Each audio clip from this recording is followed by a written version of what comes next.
नमस्कार साथियों, बात करते हैं इतिहास की एक विषय जिसे यूरी ने विशुद्ध विज्ञान की श्रेणी में रखा। विज्ञान की श्रेणी में रखने का अभिप्राय क्या है?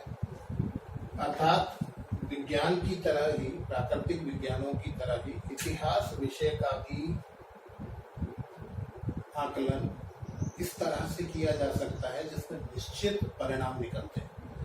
अभिप्राय क्या है कि कुछ घटनाएं ऐसी हैं, जैसे मान लीजिए बहुत ज्यादा शोषण होता है जनता का या किसी वर्ग विशेष का, तो एक क्रांति के रूप में वो आपको पलटवार करते हैं, प्रतिक्रिया करते हैं। तो निश्चित रूप से हर ऐसी परिस्थिति में जो प्रतिक्रियाएं होती हैं वो निश्चित सी होती हैं। हालांकि कितने दिन में क्रांति होगी ये अपन नहीं कह सकते, हम लोग नहीं कह पाते, परंतु क्रांति होगी, एक परिवर्तन होगा। समाज में एक ही तरह का शासन जब चल रहा होगा और उस शासन में जब जटिलताएं आ जाएंगी, खराबियां आ जाएंगी, तो वो निश्चित रूप से उसके खिलाफ कोई प्रतिक्रिया होगी।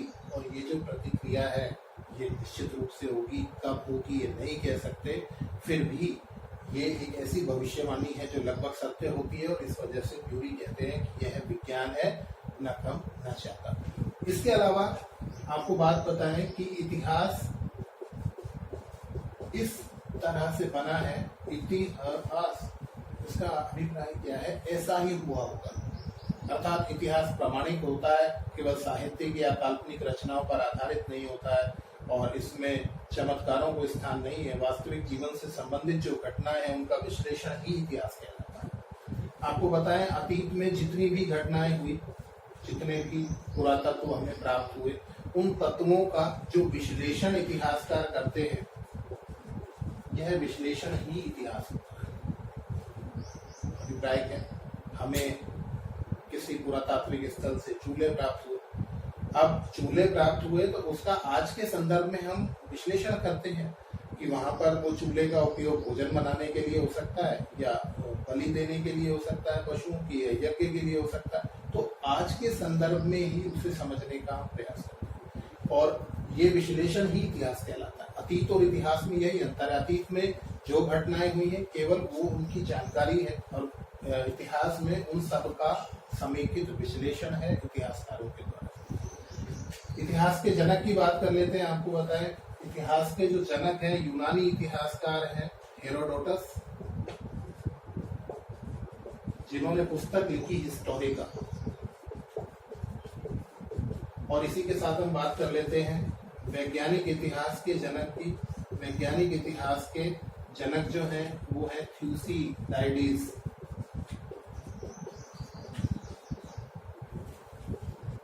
थ्यूसिडाइडिस ने वैज्ञानिक इतिहास लिखा है। इसका मतलब एक सिस्टमैटिक वे। जो हेरोडोटस का वर्णन है वो बिखरा हुआ सा है, सिस्टमैटिक नहीं है। ये बड़ा विश्लेषित है। आपको मुख्य बात जो है ये सिस्टमैटिक है, ये विश्लेषित है, अर्थात प्रत्येक घटना पर अपना विश्लेषण भी वहां पर प्रस्तुत किया गया है और इसलिए इसे वैज्ञानिक दृष्टिकोण से युक्त माना जाता है। तो ये एक सामान्य सी जानकारी इतिहास के बारे में। और अब हम चलते हैं इतिहास के पहले पृष्ठ पर। तो वो पहला पृष्ठ है भारतीय संदर्भ में पाषाण काल।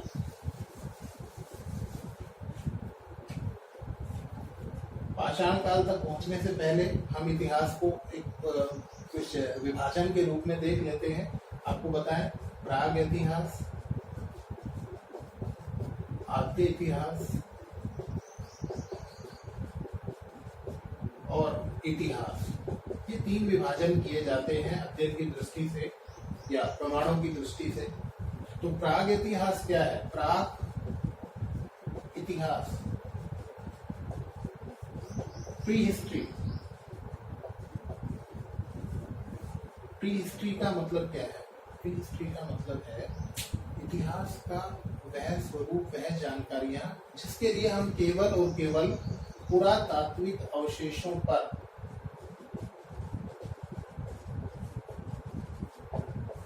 डिपेंड, अर्थात इस युग की किसी भी तरह की कोई लेखन सामग्री हमें प्राप्त नहीं है।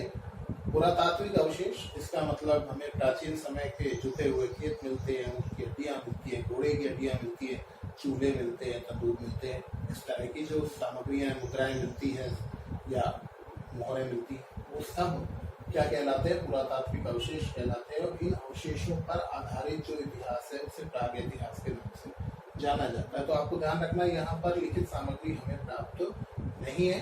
और अगर हम भारतीय संदर्भ में बात करें तो प्राग इतिहास के बारे में अगर हम काल विभाजन करें तो पाषाण काल को इसके अंदर शामिल किया जाता है कि पाषाण काल एक ऐसा समय था जिसके बारे में हमें किसी तरह की लिखित सामग्रियां प्राप्त नहीं है।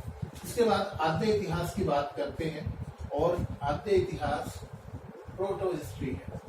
और प्रोटो हिस्ट्री कहने से अभिप्राय ये है कि इस युग के बारे में हमारे पास लिखित सामग्री है तो सही, लिखित सामग्री है, परंतु उस लिखित सामग्री को या तो पढ़ा नहीं जा सका या फिर ये प्रमाणित नहीं है। से अभिप्राय क्या है? पहले तो हम बात करें पढ़ा नहीं जा सका, जैसे हम पढ़ते हैं सिंधु घाटी सभ्यता के बारे में, तो सिंधु घाटी सभ्यता की जो लिपि है, लेखन लिपि से परिचित थे, उसके बारे में बहुत कुछ लिखा मिला है, किंतु उसे अभी तक पढ़ा नहीं जा सका। और जब पढ़ नहीं पाए हैं तो वो हमारे आद्य इतिहास का एक भाग हो जाता है। इसके अलावा प्रमाणित नहीं होने का विषय क्या है कि ऋग्वैदिक और उत्तर वैदिक काल जो है उसके अंदर ऋग्वैदिक काल और उत्तर वैदिक काल, इन कालों में जो भी हमें लिखित सामग्री मिलती है, हालांकि इस दौर में कुछ लिखा हुआ नहीं है। आपको बता दें, ऋग्वैदिक और उत्तर वैदिक काल में लेखन कार्य नहीं हो पाया, क्योंकि माना जाता है कि उस समय लेखन से परिचित नहीं थे आर्य लोग। परंतु इन संदर्भ में इस काल के बारे में जो भी लिखित सामग्री है वो प्रमाणित नहीं मानी जाती है। उसके बारे में बहुत बड़ा संशय है।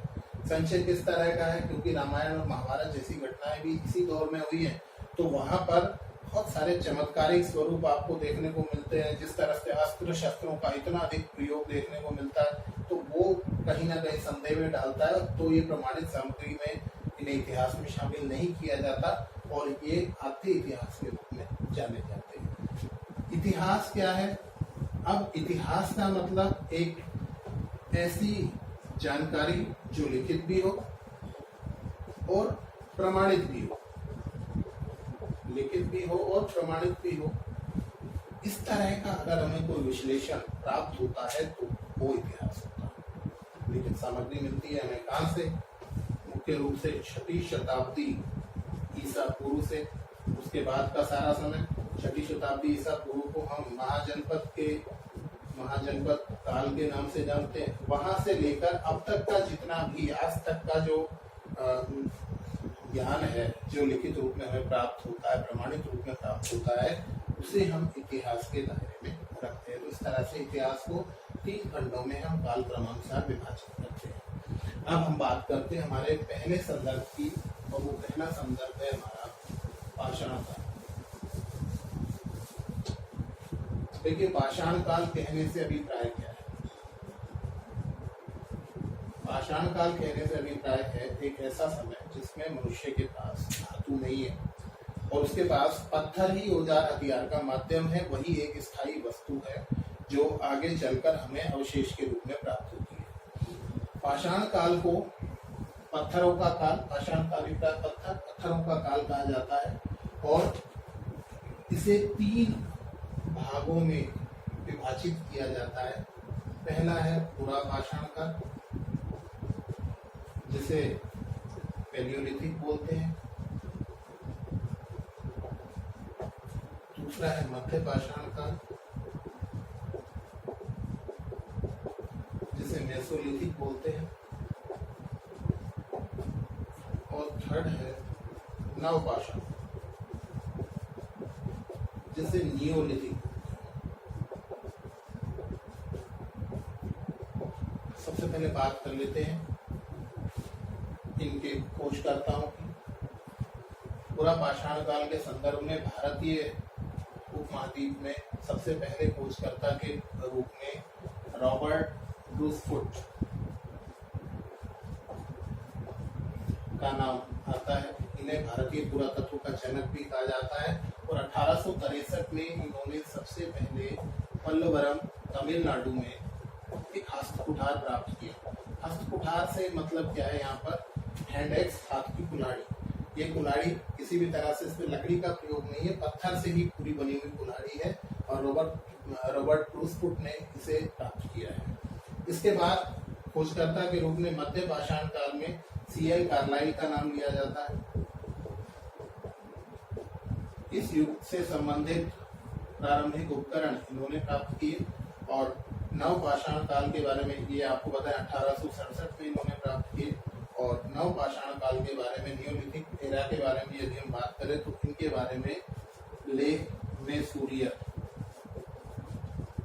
इन्होंने 1860 में कुछ अवशेष इस तरह के प्राप्त किए थे। अब टाइमिंग की बात कर लेते हैं तो पूरा पाषाण काल का जो समय है वो भारतीय उपमहाद्वीप में 25 लाख ईसा पूर्व से 10,000 ईसा पूर्व माना जाता है। हालांकि नए विश्लेषण जो आए हैं, नए विश्लेषणों के आधार पर इसे 6 लाख ईसा पूर्व से 10,000 ईसा पूर्व ही माना जाता है। तो ये आप इन दोनों में से जो भी ऑप्शन आता है, वैसे ये क्या है, तिथि क्रम इस तरह का है जिसमें प्रश्न नहीं बनते हैं, परंतु एक मोटा सा याद रखने की बात है कि यह इतिहास का सबसे लंबा काल है। सीटेट के एक एग्जाम में ये आया था, इतिहास का सबसे लंबा युग कौन सा है, तो कौन सा है, वो पूरा पाषाण काल है। मध्य पाषाण काल की टाइमिंग को अगर हम यहाँ पर बात करें तो 10,000 ईसा पूर्व से लेकर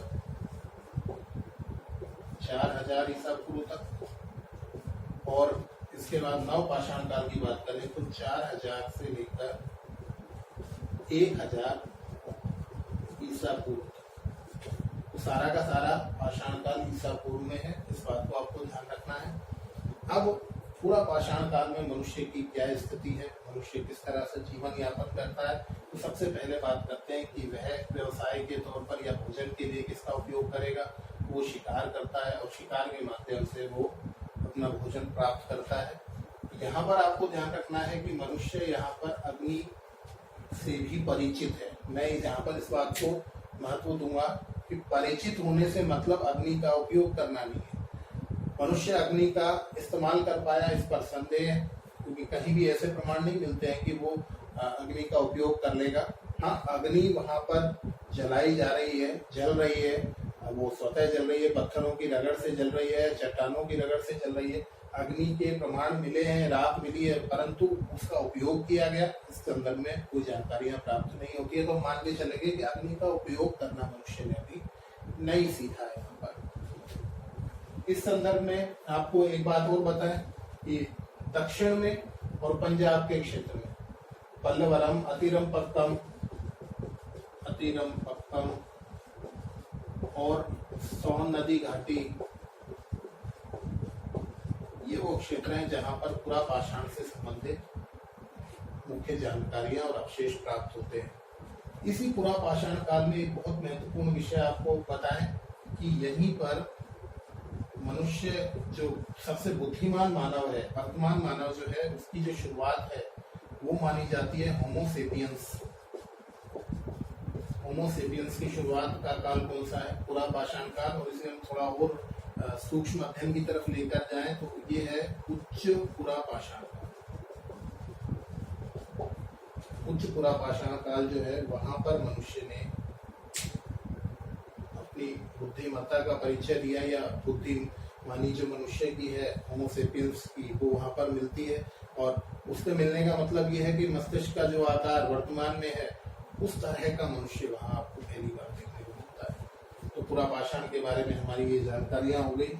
और यदि हम ये देखें कि मनुष्य तब तक कितनी जानकारी प्राप्त कर पाया है, तो बस वो शिकार और अग्नि तक सीमित है। एक लंबे समय तक उसे खोज है कि कुछ खाद्य की ऐसी वस्तुएं मिले जो उसके लिए स्थायी समाधान कर सके, क्योंकि शिकार की स्थिति, कभी शिकार मिला कभी नहीं मिला, और जब मिला तो कई बार ऐसा हुआ प्राकृतिक आपदाओं की वजह से वो शिकार तक जा ही नहीं पाया, बीमारी की वजह से। तो बड़ी परेशानियों के बीच में निकला है मनुष्य का ये काल। और इस काल से जब हम आगे की तरफ आते हैं तो वो हमारा मध्य पाषाण काल होगा। यहाँ एक बात की बातचीत की जानी चाहिए कि इस समय जो उपकरण है वो मोटे और बड़े उपकरण, ये सुंदर नहीं है, ये उपकरण सुंदर नहीं है, मोटे हैं, बड़े हैं। और इन उपकरणों का उपयोग मतलब आप प्रथम दृष्टया तो देखेंगे तो आपको एक पत्थर सा ही लगेगा, ऐसा लगेगा नहीं कि उसे कुछ विशेष आकार देने की कोशिश की गई है, परंतु ऐसे उपकरण मनुष्य ने बनाए हैं और इन उपकरणों के माध्यम से उसने शिकार किया है। इस समय तक मनुष्य पशुपालन और कृषि से परिचित नहीं था। चलते हैं दूसरे संदर्भ में, इससे अगले वाले काल में, जिसे हम जानते हैं किस नाम से, मध्य पाषाण काल। ये मध्य पाषाण काल जो है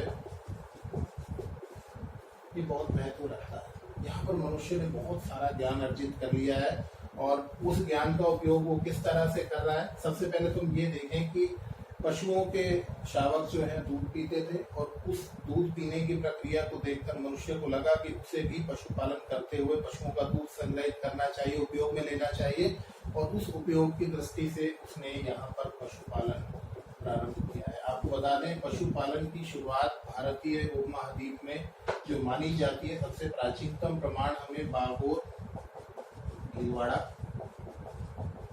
और आदमगढ़ मध्य प्रदेश से प्राप्त होती है। पशुपालन की शुरुआत भले ही हो गई हो, परंतु मनुष्य का स्थायी निवास नहीं है, एक जगह पर नहीं रह रहा है, वो अभी भी माइग्रेट कर रहा है एक स्थान से दूसरे स्थान, तीसरे स्थान तक, कंदराओं में रहता है, गुफाओं में रहता है सुरक्षा की दृष्टि से। और मध्य पाषाण काल में जो बड़ा परिवर्तन है वो उपकरणों का, हथियारों का, औजारों का सूक्ष्म हो जाना, सूक्ष्म उपकरणों का काल है, जिन्हें माइक्रोलिथिक कहा जाता है। ये क्वेश्चन बहुत बार रिपीट होता है, माइक्रोलिथिक उपकरणों का काल कौन सा है, तो मध्य पाषाण काल है। यहीं पर आपको एक और बात बता दें कि इन माइक्रोलिथिक उपकरणों के साथ ही मनुष्य का ज्ञान विस्तृत होते हुए कुछ कलाओं की तरफ भी है, जहाँ पर चित्रकला के आरंभिक प्रमाण आपको प्राप्त होते हैं भीमबेटका की गुफाओं में। और भीमबेटका कहाँ पर है, मध्य प्रदेश में। B.S. वाकणकर ने इनकी खोज की थी भीमबेटका की गुफाओं की, और यहाँ पर 475 चित्र मिले अलग अलग समय के, अलग अलग कालों के।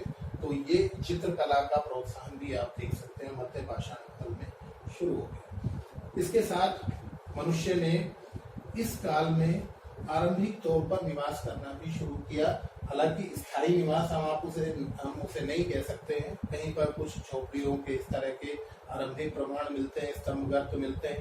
स्तंभगर्त कहने का अभिप्राय है कि कुछ गड्ढे मिले हैं, उसके अंदर खंबे गाड़कर झोपड़ियां बनाई जाती होगी, इस तरह की संभावनाएं व्यक्त की गई हैं। इसके अलावा बात करें तो मध्य पाषाण काल में सराय नाहर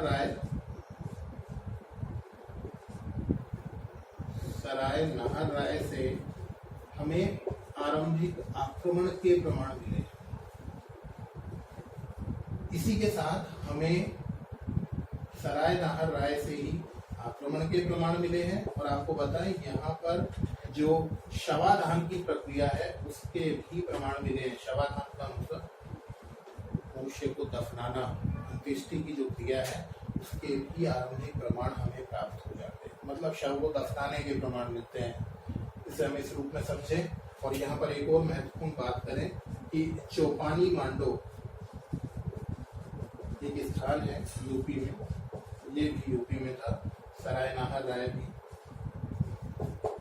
चौपानी मांडो से हमें आरंभिक तौर पर मिट्टी के बर्तन प्राप्त होते हैं। मिट्टी के बर्तन बनाने की जो प्रक्रिया है वो भी मध्य पाषाण काल में आरंभ हो गई, और इसकी शुरुआत जो हम देखते हैं चौपानी मांडो से। अब आपको ध्यान ये रखना है कि मिट्टी के आरंभिक बर्तन जो बनाए गए वो हाथ से बनाए गए। इन बर्तनों को चाक की सहायता से नहीं बनाया गया। मध्य पाषाण काल की बात यदि हम करेंगे तो केवल हाथ से बने हुए मिट्टी के बर्तन होंगे, और जब हम नव पाषाण काल में इसी बात को करेंगे तो वहां पर चाक का इस्तेमाल करते हुए मिट्टी के बर्तन बनाए जाएंगे। तो ये जानकारियां हमारी मध्य पाषाण काल के बारे में, और इससे आगे वाले युग की भी बातचीत हम कंप्लीट कर लेते हैं। इसमें हम चलते हैं नव पाषाण काल की। नव पाषाण काल में बहुत सारे परिवर्तन हुए, बहुत सारे सुधार हुए, मनुष्य की जानकारियां बढ़ी। अब वो पशुपालन से क्या सीखता है, पशु चारा और अनाज खाकर जीवित है, उसे लगता है कि अनाज खाकर क्या हम भी जीवित रह सकते हैं, वो अनाज खाकर जीवित रहने की कोशिश करता है, जीवित रहता है। उसे लगता है ये स्थायी खाद्यान्न जो है ये हमारे लिए बहुत उपयोगी होगा, भोजन की एक स्थायी व्यवस्था हो जाएगी। और यहाँ पर सबसे महत्वपूर्ण परिवर्तन जो होता है वो होता है कृषि। मनुष्य शुरू करता है यहाँ पर कृषि, और कृषि के साथ ही मनुष्य की स्थायी निवास की परंपरा प्रारंभ हो जाती है। बहुत जुड़ा हुआ सा है कि जब आप कृषि करेंगे तभी आप स्थायी निवास करेंगे, ये आपकी अनिवार्य आवश्यकता में आ गया है। और इस स्थायी निवास के साथ ही मनुष्य ने कृषि के अधिशेष को, अधिशेष से अभिप्राय क्या है हमारा कि बहुत ज्यादा फसल आपके पास हो रही है, आप उसे सुरक्षित रखना चाह रहे हैं, खाद्यान्न को सुरक्षित रखना चाह रहे हैं, तो आप मजबूत मृद भांड बनाना चाहते हैं, मिट्टी के बर्तन बनाना चाहते हैं, तो मृद भांड भी आपको यहाँ पर देखने को मिलेंगे। और जब मिट्टी के बर्तन आप बनाएंगे तो उसके लिए आप करेंगे चाक का उपयोग, और जब आप चाक का उपयोग करेंगे तो यहीं पर आपने शुरू की एक खोज जिसे पहिए का आविष्कार कह सकते हैं। अब देख लीजिए वर्तमान युग को बिना पहिए के, बिना किसी चीज के सर्कल के आज की पूरी मशीनरी रुक जाएगी। बहुत बड़ी खोज है मानव सभ्यता के लिए। तो पहिए का यहाँ पर उपयोग शुरू हुआ नवपाषाण काल में। हम इसको एक क्रम में देखते हैं कि कृषि, स्थायी निवास, मृदभांडों का उपयोग और चाक का उपयोग करते हुए मनुष्य ने पहिए का आविष्कार और उपयोग करना शुरू कर दिया। नवपाषाण काल में कृषि के प्रमाण कहाँ से मिले हैं, ये बड़ा महत्वपूर्ण विषय है क्योंकि इसमें एक संशोधन भी निकल कर आया है। पहले हम लोग पढ़ा करते थे कि कोल्डी हवा, उत्तर प्रदेश में एक क्षेत्र है, यहाँ से धान या चावल के प्राचीनतम प्रमाण प्राप्त हुए थे। अब तक की जानकारियों में यही था कि ये 6000 ईसा पूर्व में हम पढ़ते हैं कि कोल्डी हवा से हमें चावल के प्रमाण मिले हैं प्राचीनतम। और कृषि के प्राचीनतम प्रमाणों की बात करते हैं तो वहां पर हम मेहरगढ़ पाकिस्तान की बात किया करते हैं कि वहां पर सबसे प्राचीन प्रमाण मिले हैं कृषि के। यहाँ पर जो कृषि होती थी वो गेहूं और जौ की होती। इसके अलावा हम बात करते हैं तो कपास के उत्पादन को भी विश्व में प्राचीनतम माना गया है कि मेहरगढ़ से ही कपास का प्राचीनतम उत्पादन पूरे विश्व में किया गया। किंतु अब नई जानकारियों में एक नया क्षेत्र मिला है उत्तर प्रदेश में, और वहां पर लहुरा देव नाम का एक स्थान है। इस स्थान से हमें अब प्राचीनतम कृषि के प्रमाण मिल गए, अर्थात मेहरगढ़ से भी पुराने और कोल्डी हवा से पुराने। कोल्डी हवा से पुराने कहने का मतलब यह है कि लहुरा देव से हमें चावल के ही प्रमाण मिले हैं।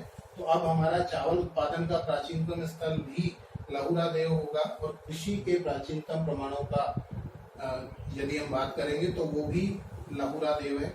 ये अब संशोधन के लिए अपने आप को देख लेना है।